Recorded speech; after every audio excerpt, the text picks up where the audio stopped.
What's going on, everybody? We're back. The Wheat and White Bread, y'all. You know what to do. Another episode, Wheat and White Bread. We're coming back at it right after the thrilling playoffs that we just watched. I know. What are you on about? Your team played well. You shouldn't have anything to say.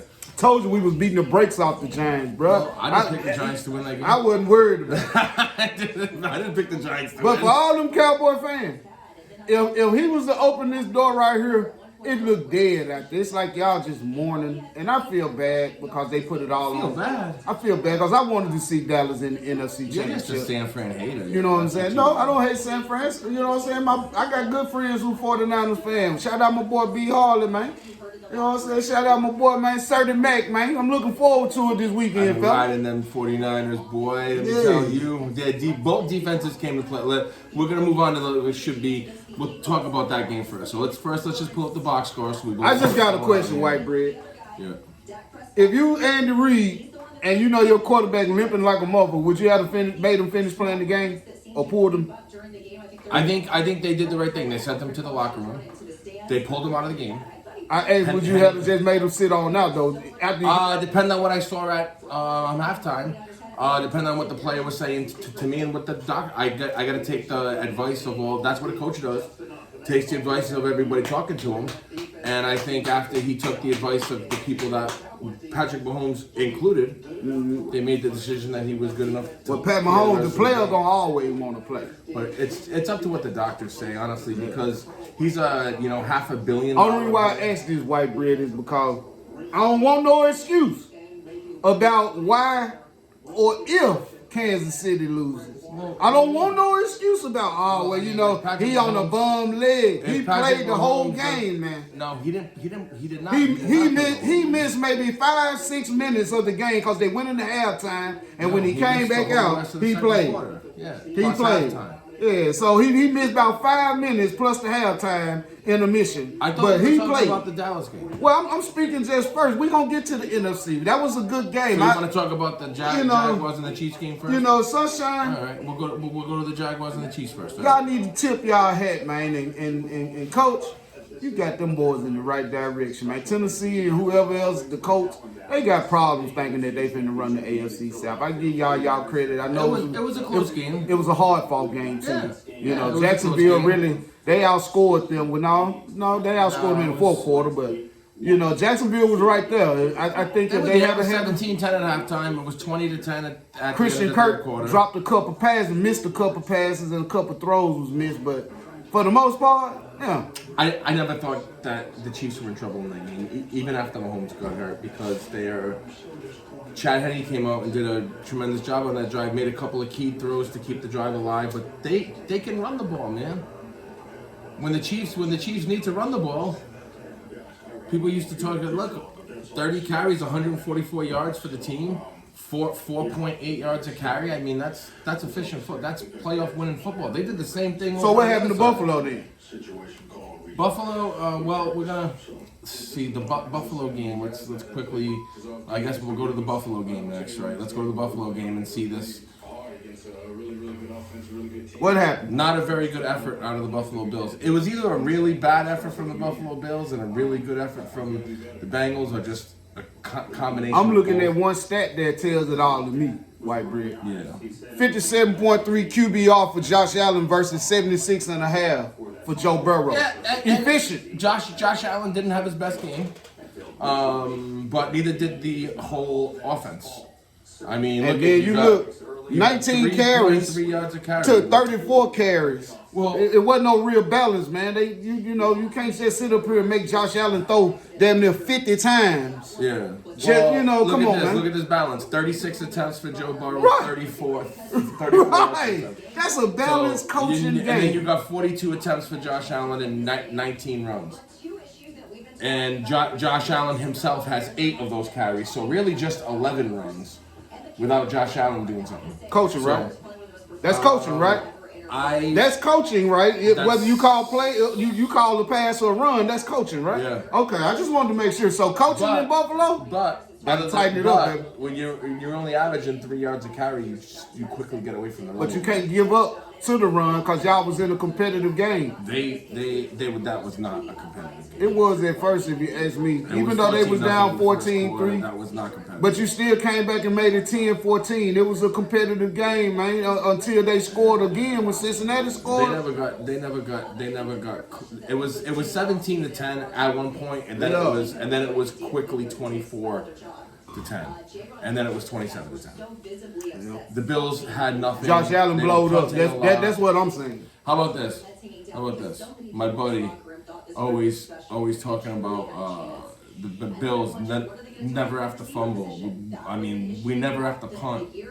Well, you punted 4 times this game. You had no choice. You punted 4 times this game. Josh Allen did not have a great game. On the other side of the ball, Joe Burrow did what I said he was going to do. I'm sorry, but roll back the tape on who I said was the good take in this game. Hey, so hold on. I'm rolling with Joe Burrow. Hold up before we move on from this game. Yeah. To me, another thing that I felt.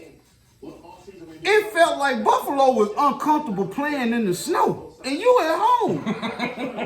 I'm serious. It looked like they was uncomfortable playing in the snow. Definitely not an advantage. Cincinnati come right up there like we on the grass field. We don't give a shit. We throwing and running. Yeah. And Buffalo looked like they didn't know what the hell to do. So they got outplayed in every aspect. Yes, they did. So shout out to the Cincinnati Bengals, baby. Me and White Bread, we put you where y'all are right now. Right here. See, 10 points. You had Buffalo winning this game. Roll back the tape. Okay, let's roll back the tape on this one. You did not pick Cincinnati getting out of this game. I'll tell you right now. I did. Yes, I did. No, Roll back because I said we're going to see the rematch of Pat Mahomes in Cincinnati. You didn't see Cincinnati. Hey, roll it back, y'all. You even wanted to bet me Saturday night. We'll go back to Saturday. You even wanted to bet. You said the Bills would win. We were talking about this. Come on. You even picked the Bills Saturday night. I didn't see what you put in my cup. I didn't see what you put in my cup. We're going to move on quickly now. Go to the Giants versus Philly, and we'll look at the... It's not really much to look at in this box score other than just like, look at Daniel Jones' QBR, 11.4 now. And what did my boy QBR say? 84. 84, baby. All right, so... Efficient, 16-24, only 6 yards in attempt, but separates the meal from the ball. This is the difference in the game right here. 44 rushes, 20 more runs than throws. Shout out my boy Kenneth Gainwell from the University of Memphis. This is an offensive lineman's dream. I played offensive line, and in high school, mostly on a team, we just ran the ball a lot, and it is fun to run block. And you're gaining 6.1 yards a carry. That is a running back's dream. You got the leading rusher averaging 9.3 yards a carry in the game. Take it, baby. I take it, baby. That's setting you up for a lot of second and manageable, third and manageable. That's winning football.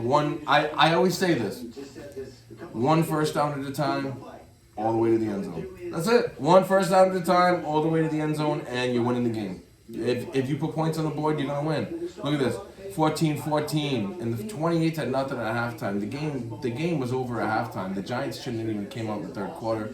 They should have went home. They should have just tried to get on the bus and leave. I don't know. You ever seen a bird clean out the nest when shit ain't supposed to be in there? It kick it out, it turn around and kick it out with his back claw. Yeah. That's what we did today, goddamn. Get the fuck up out the nest.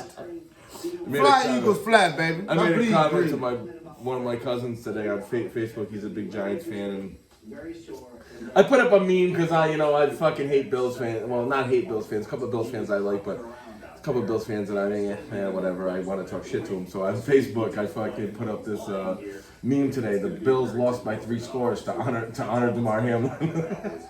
That's crazy.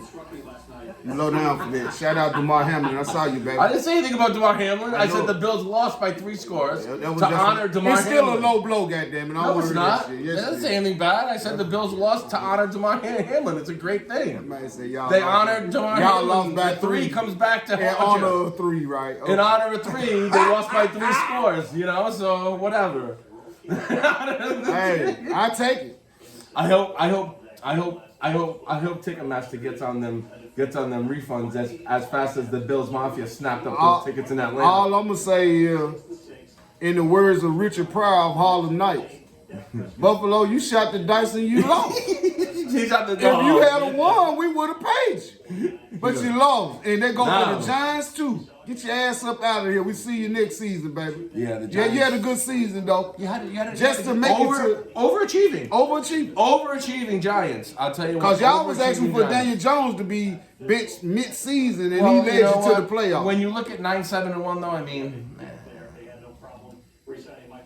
14-3 looks a lot better than 9-7. I take it. Just I'm saying. I take it. Yeah, it just shows the direction that the team's going in.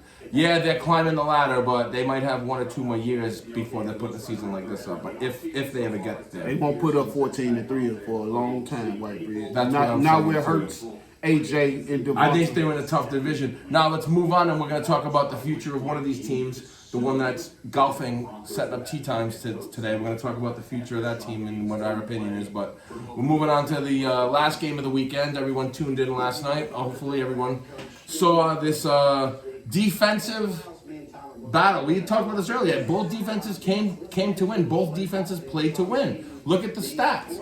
I mean, you got Brock Purdy throwing for 214 yards. Efficient, 19-29.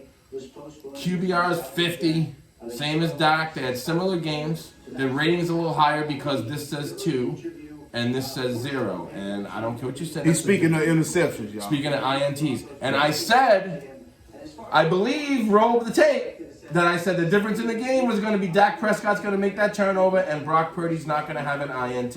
And this is what we see. And Jerry Jones said it best.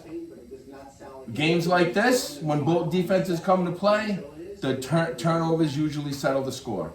And Dallas had more turnovers than San Francisco had. All I'm going to say, White Bread, in a tight battle, this was a game of ebb and flow all night because the defense, just like you said, the defense came ready to play. Both of them. Both defenses came ready to play. But when I look at, I'm looking at Ezekiel Elliott. You had 10 carries for 26 yards, bro. Yep. Then Elijah Mitchell, the third string running back, comes in and get 14 for 51. Even though Christian McCaffrey got his 1 yard. His one touchdown. That San Fran defense, you cannot run the ball on these boys. They can play football. Well, Dallas was moving the ball no problem because Tony Pollard was 6 for 22. 3.7 yards a carry. That's better than any other running back with the exception. I don't even consider Kyle Juszczyk a running back. Both defenses came to play. So, I'm just being real, man. Listen, Dallas's defense played well enough to win the game. I even said this. Listen, okay, but with my criticism of Dak Prescott and the reason why I criticize quarterbacks who want to be quote unquote elite. You want to be elite. That means that you take the credit and you also take the blame. Tom Brady took the rap for many games where the Patriots scored 30 points. Tom Brady took the rap for losing to Philly. Me and Memphis watched that game side by side. One team had 500 yards of offense, the other team had 600 yards of offense. How do you fault the quarterbacks? You fault the defense. Well, in this game, their defense, Dallas's defense, like I said, came to win. 19 points to San Fran is that's phenomenal. That is phenomenal defense. But you know what was better? San Fran giving up 12 against Dallas. Their defense played just as well. The difference in the game was they lost the turnover battle. I'm gonna say they were -2. I feel you. And I say this. Well, not -2 because they gave up a punt. Dallas needs a few more pieces before they can crown themselves what everybody wants them to be.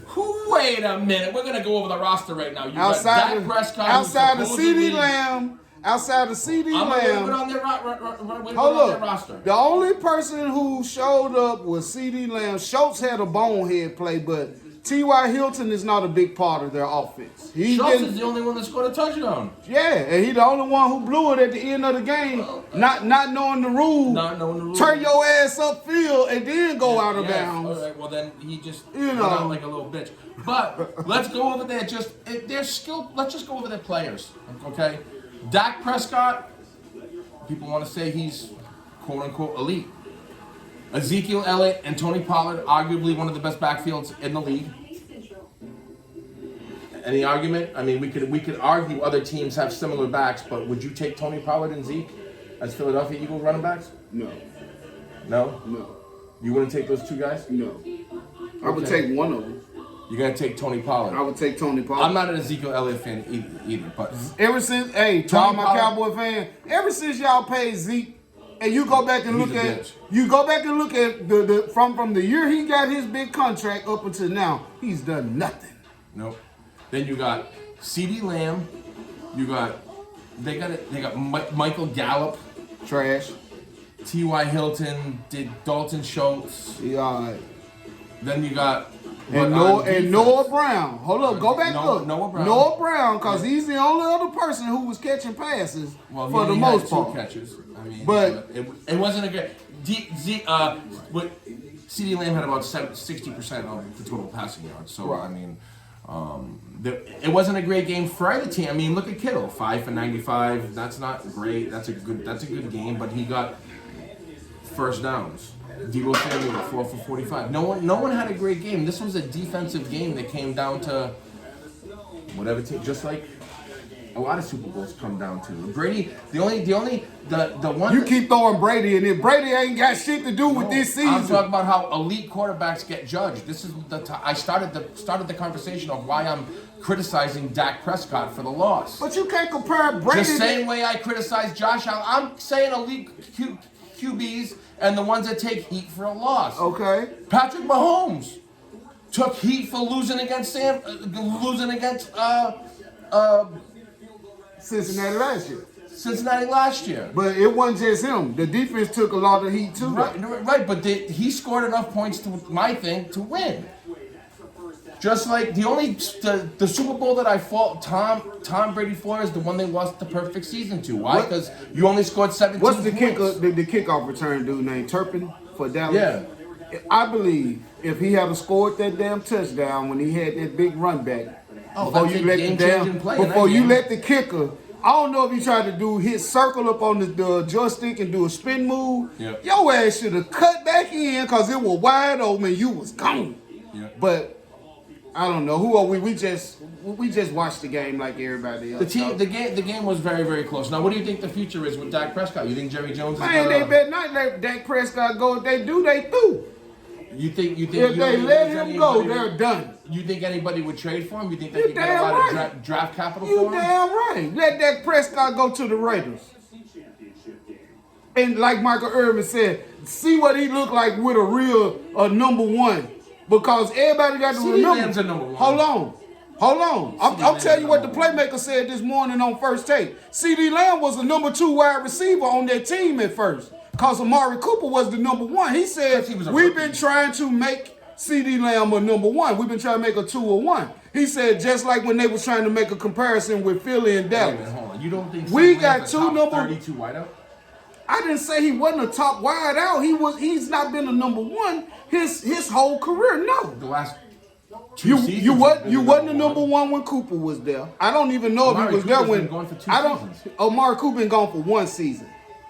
But I don't know if he was there with Dez Bryant. I don't think he was there with Dez Bryant. No. All right, then. So that means that you've been a number 2. CeeDee Lamb is a number 1 wideout. Trust me, he was on my I didn't say he's not a number 1. I didn't say he's not, but they need another guy to go along with that guy, man, to make that offense potent. You can't. 107 catches, 1,359 yards, 9 touchdowns. That's fine. Tied for 5th, 6th in yards. That's fine. He's number 1 elite. He's a number 1 receiver now because they've been trying to and make he even missed a couple of starts. I ain't got nothing to do with it. He even missed a couple of games. All I'm saying is, everybody who's still in the playoffs right now, They have multiple wideouts who can make big plays. Outside of CD Lamb on Dallas, who else making big plays at wideout, White Bread? You got guys that are. We got guys. Jack's gotta get the ball to him, dude. You got Mike. Is Michael Gallup trash? He trash. Oh, come on, dude. He trash. Let's look at Michael Gallup's stats. Let's look at it. Let's look at it. For a number 2. Let's look at Michael Gallup's stats right quick. You know, we doing this for y'all because Dallas need a wide receiver. They need another wide. I don't know why you care. He had 424 yards this year. He's 102nd. He's tied 46 with 4 touchdowns. Okay, that's he's the number 2. He's a number 2. Schultz is the number 2 wide receiver. How many games did he play? How many games total did he actually play? And I don't even know. If he played, he played pretty much all season with the exception of probably 3-4 games. I mean, you got Michael Gallup and Dalton Schultz. I'm sorry, but Dak Prescott, if you want to be elite, you got enough to win. Gallup is trash, White Bread. They need another wide out. Because if you go and look up Joe Burrow's team and look up the Eagles team, you go look up the Kansas City Chiefs team, you're going to see multiple 1,000-yard receivers, brother. Yeah. And Dallas only has 1. The same way, it's not my fault Ezekiel Elliott is trash, man. Tony Pollard just been made a good addition when y'all picked him up, and he actually paid some dividends to help their backfield. Because really, if he hadn't been having the season he was having, and it's unfortunate his leg got broke, man.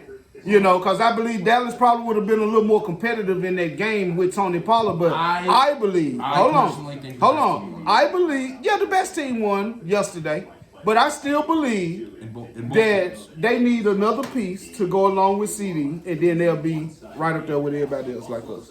So quickly moving on from last week's games, we're going to fast forward now to the upcoming matchups. Woo! Sunday, number 1 game, 3 p.m. in Philly for all the marbles. 49ers coming to town with that vaunted defense. This is going to be another game just like I think I'm going to predict that this game is going to go pretty similar to this Dallas game where points are going to be at a premium. And I'm telling you, man. Okay. White Bread. Okay. So what you saying? Philly ain't going to score but 12 points? No, I'm saying it's going to be a low-scoring affair. Whoever wins the game is going to score in the mid-20s. We scoring 28 or better. We scoring 28 or better. Okay. The last time we heard what White Bread is saying, I'm gonna roll back the last time we heard what White Bread was saying, and y'all can look this up, fact check me. The Eagles were going to Minnesota. Minnesota had the best defense in the league.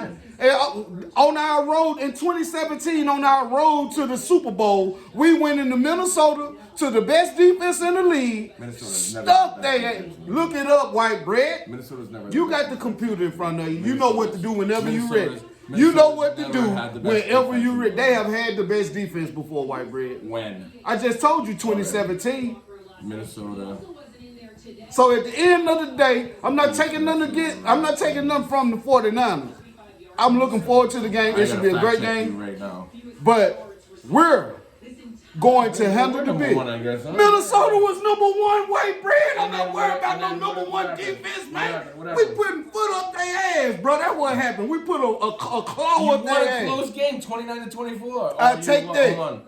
No, you lost. We didn't lose. We won the Super Bowl in 2017. The Vikings lost. Yeah, they lost. They got their ass beat. Yeah. Fucking with us, man. And guess what? You bring it. I hope it snowed too. That's a 5 I year hope ago it game. snowed. Just for reference, that's for you 5 years sunshine ago. motherfuckers to bring your ass to Philly in the snow trying to win something. Man, Brock Purdy, your run ends this weekend, baby. Well, you've had a great season. I hope that they pay you and keep you and let you learn behind a good quarterback. I know Jimmy G has been trying to give you all the advice. Hey, it's time to put up and shut up, baby. All right, you know, Jalen Hurts, my boy, gets no love.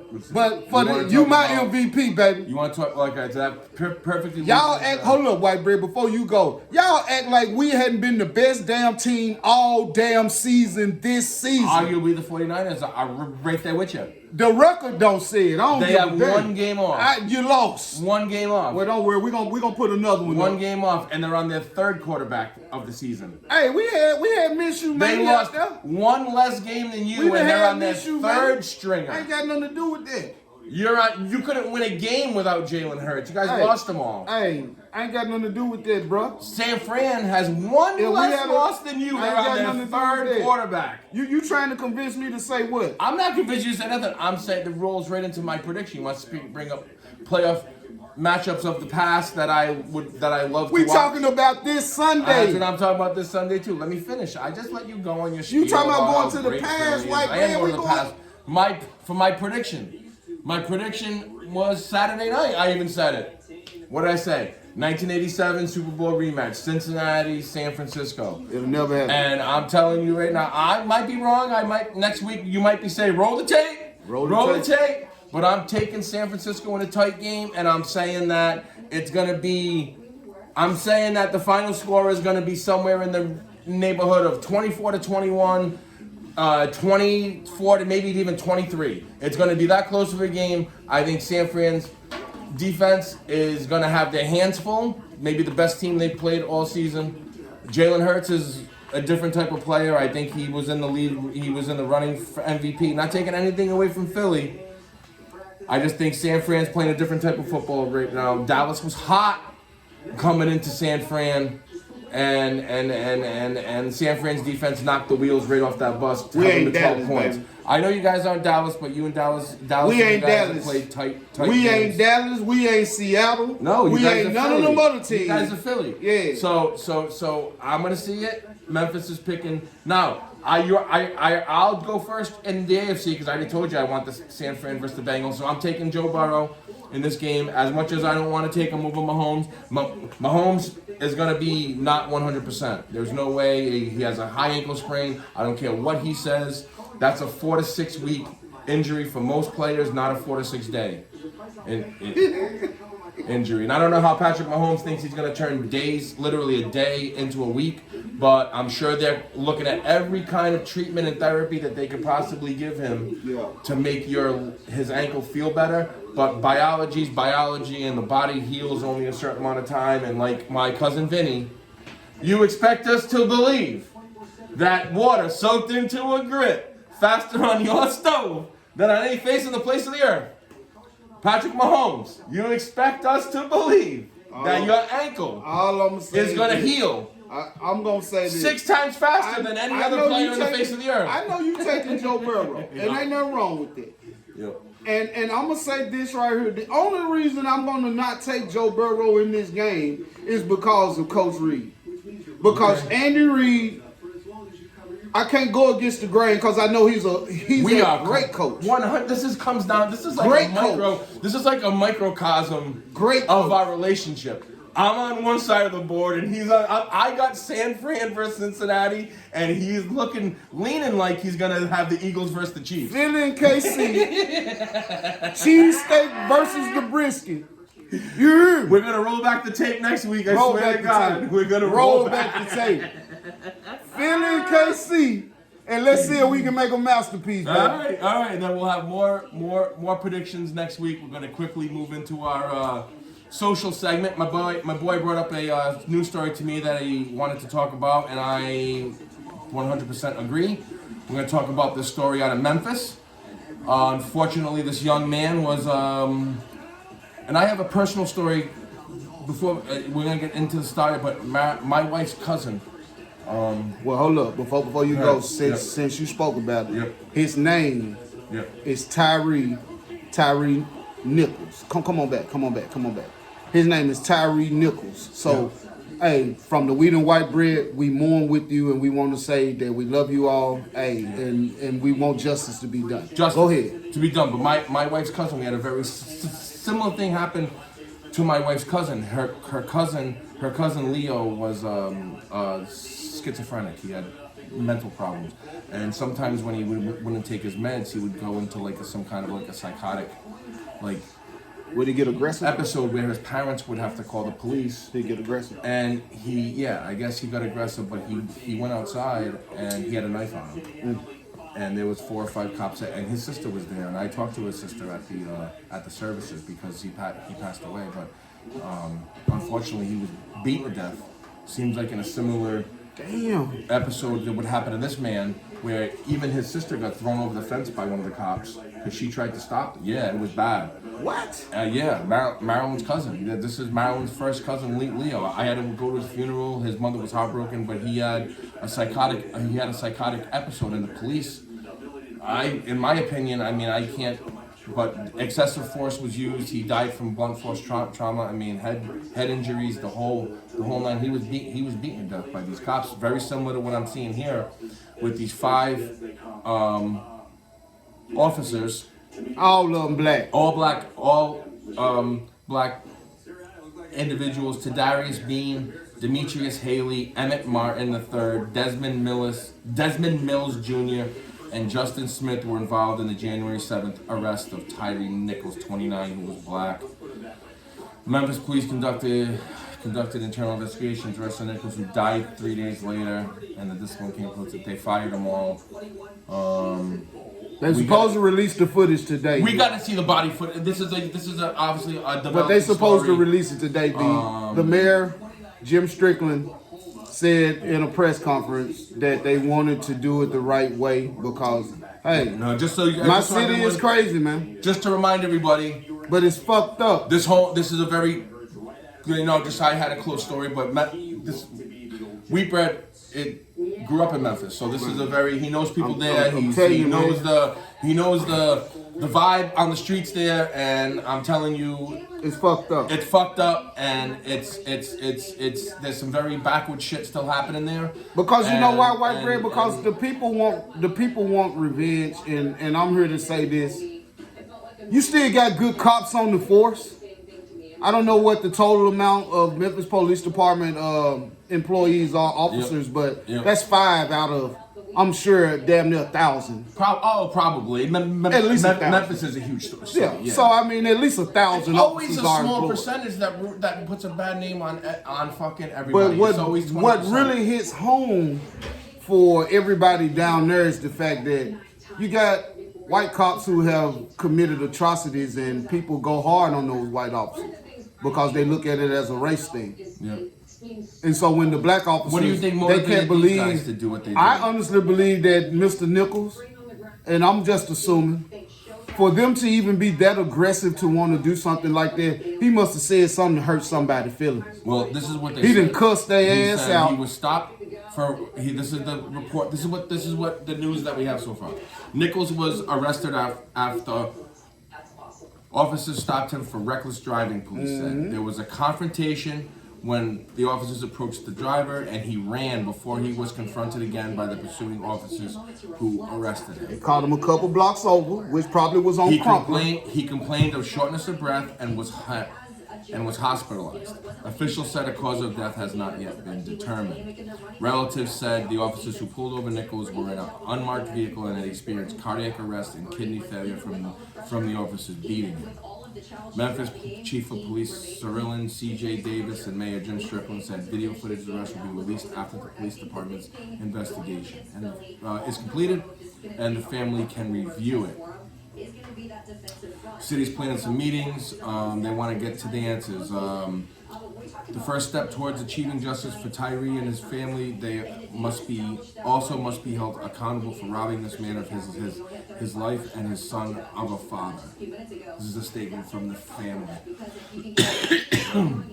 All I know is this was a little guy, and a couple of them officers were big boys, man. You hear me? They big boys, and I know it didn't take 5 of y'all. He seemed like he was pretty slight frame. Yeah, it didn't take 5 slender. of y'all to subdue this man. No, man. it did not. Just and, like it didn't take all. And you got tasers and everything, and you mean to tell me y'all broke his fucking neck, man?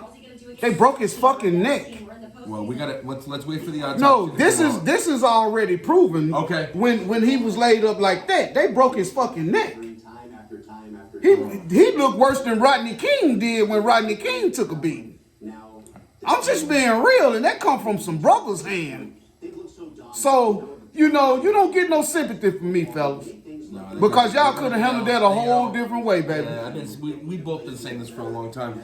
If people were just accountable for their actions, this fucking country would be so much better to live in, honestly. Like, if people were just accountable for your actions, and if people just treated everybody the way you want to be treated. Listen, everyone's got to make a decision on what kind of person you want to be.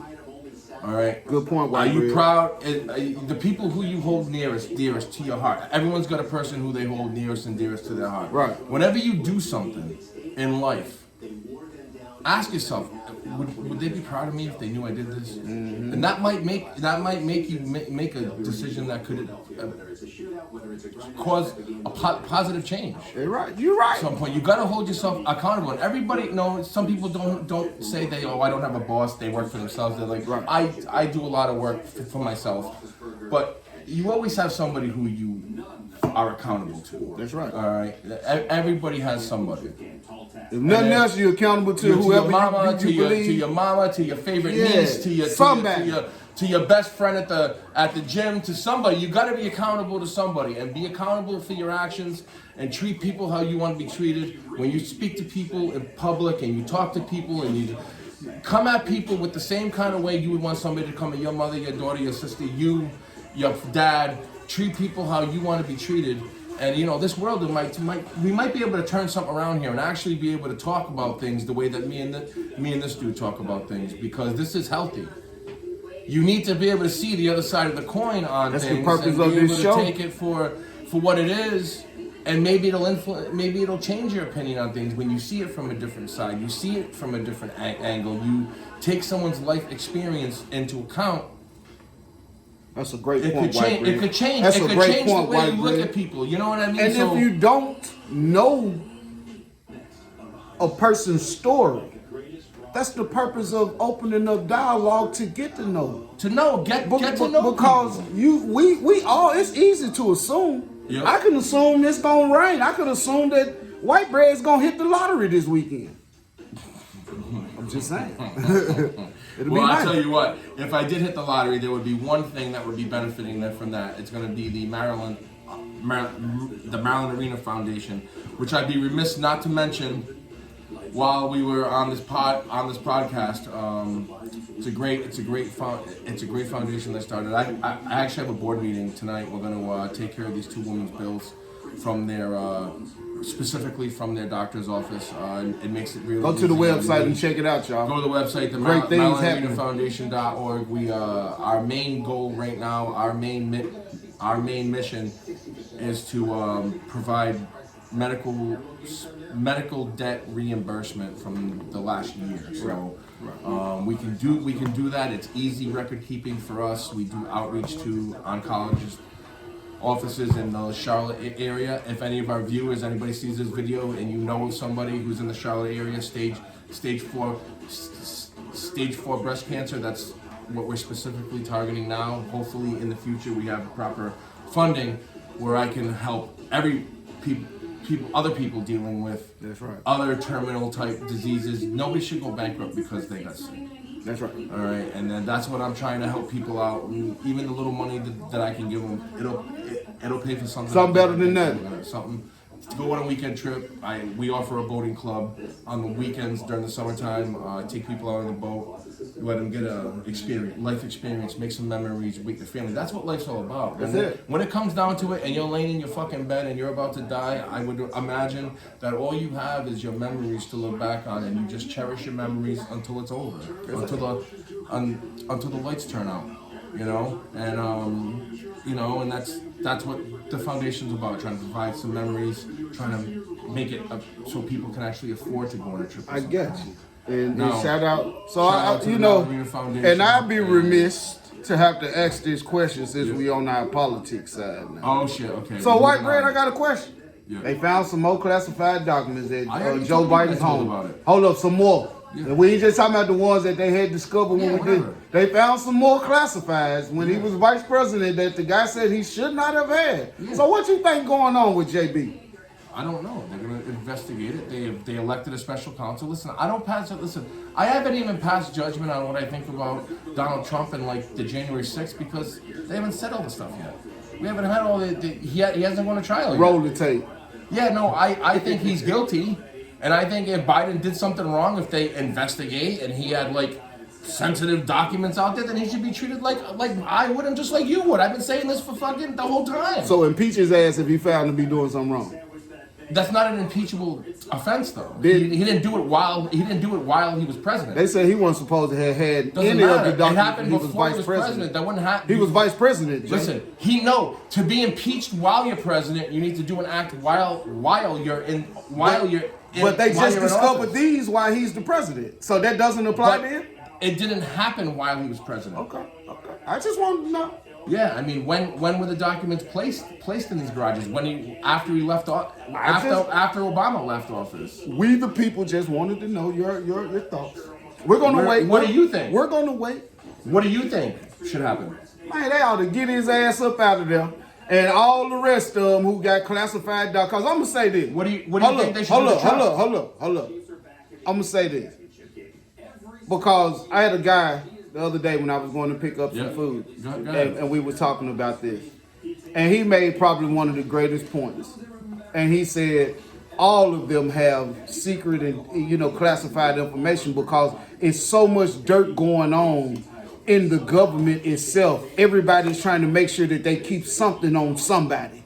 That way, when shit hit the fan, they're not going to end up taking the fall by themselves. Of course, okay. And I believe that plays a big role in all Trump.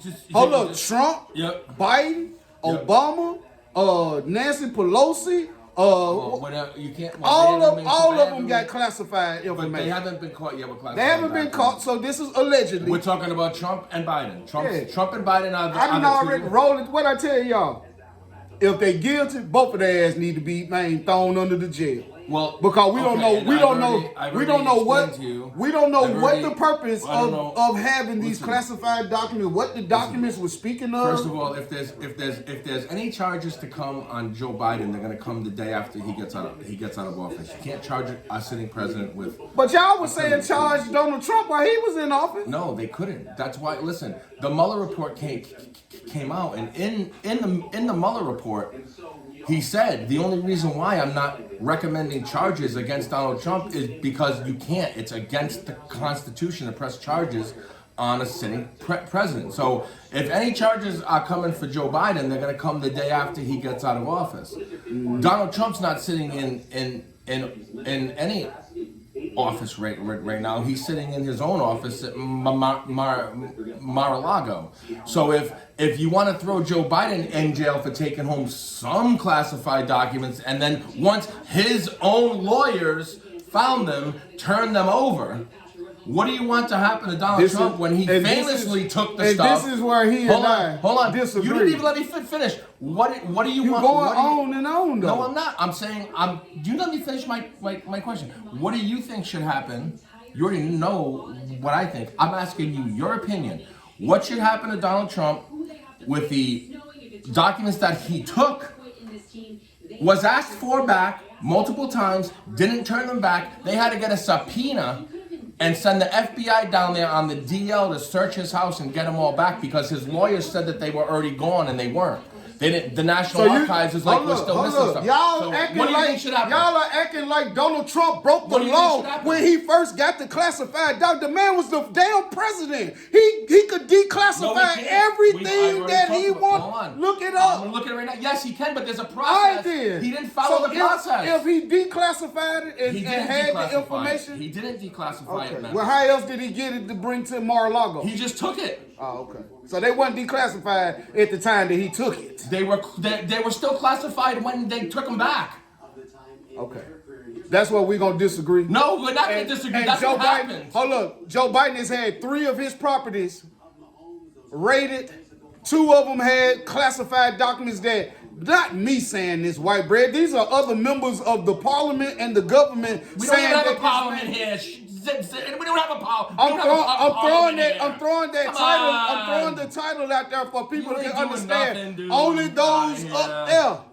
have been able to say this. They don't give a damn what us little people say. No problem for Joe Burrow because even when there was a collapsed pocket, he's able to fit into those slim, narrow lanes, set his feet, and rip the ball accordingly. Yeah, he's checking to see if Donald Trump. Court files show evidence Trump handled records marked classified after presidency. Man, you ain't finna walk out the damn. You can't go and check out none of this damn information without. He could take. First of all, it was all of his staff. Okay, it's all his staff that loaded up the boxes. All right, it's all the president's staff. Nobody else is there. Okay, look. Kept in the desk drawer of his office at Mar-a-Lago property. One document marked secret and one marked confidential in his desk office. In his office desk. And you're saying he doesn't have any. Man, that man declassified. He can't. You have no. If he's guilty, then why he hasn't been charged, white bread? Listen, if he's guilty, why hasn't he been charged? Why does he have to be charged? Why is he? Because you are hell bent on saying he's a criminal. I'm asking you your opinion. I told you my opinion. If they both sat up here and broke the law, specifically about Trump. If he broke the law, if Trump broke the law, Trump ass need to be found guilty. If Biden broke the law, and do what? If they gonna send him to jail, send him to jail. What do you think should happen? If he guilty, shit, your ass go to jail. Okay. If Joe Biden is found guilty of whatever, his ass sent his old ass to jail. I don't know why we're arguing. We both have the same opinion. If they should be held accountable. Damn about none of this shit. You're the one that always. I just wanted to know because you've been a beacon of light for Joe Biden. No, I haven't. Like Joe Biden. Just love the people. Beacon of light of Joe Biden. I said that Joe Biden. Him and Trump has done the exact same thing, but you are not coming down on Joe Biden like how you've been coming down on Trump with the classified documents. I said he should go to jail once he's out of office. If he did anything wrong, Joe Biden should go to jail. If he did something wrong, yeah, the same way I said that, the same way you would, and the same way that I would. Fact check that. I just said it fucking 7 minutes ago. Fact check. You don't fucking listen. I'm talking about our previous. I always said, podcast. Memphis. The difference between me and you is you are a Donald Trump fan. I ain't no politician fan. You're a fucking fanboy. You're a Trump fan. You ain't gonna have a make. Trump is not a politician. Kanye. Trump is not a politician. Yes, he is. He's a businessman. No, he's not. He's a politician, dude. Get out of here, man. You're a Trump fan. That's and you're a Joe Biden fan. No, I'm not. I mean, no politician. He loves Brandon. I don't love anybody that has an R or a D or whatever letter next to their name because they're all out for themselves. I don't love any of them. I hate them all the same. R or a D on their name. Fuck. I don't care what it says. RDI. Don't lie to me, yo. I don't give a shit. You are there for your own personal gain. So everybody votes on party lines now. Right. Nobody votes for the people anymore. Right. Everybody's just playing politics. It's a game. Oh, we're obsolete. It's a sham. It's a sham. And for people to be fans. In the words of the players of this fucking game, in the words of one of my patients. Why are you a fan? Oh look, in the words of one of my patients, it's a mo. Why are you a fan? So I asked this. we're gonna change the topic before we got to wrap it up. Yeah, we got to wrap it up in a minute. But I had to speak on this. Ron DeSantis, I thought you were straight. I'm gonna actually look you up and I'm gonna dig you up. I'm gonna dig you up and to the fullest. Because I know your grandparents and great-great-grandparents are not from this land. You come here and you get to be governor and you tell somebody, you make a law saying that black history needs to be removed. You don't want to talk about it. You don't want it to be taught. You got the game fucked up.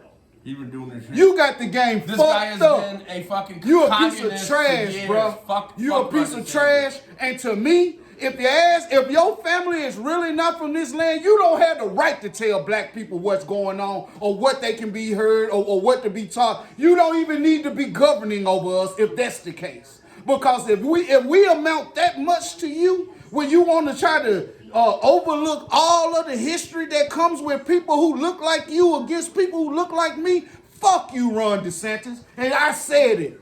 You ain't shit. Well, I hate to break it to you. I don't want to break to you obvious news, but this man has a very good chance of being the Republican nominee. He will not make president.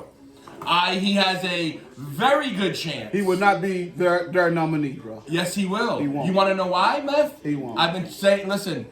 You want to know why? I'm listening, white bread. Because he's gonna get the religious vote the same way Trump did in 2020. Okay. Or 2016.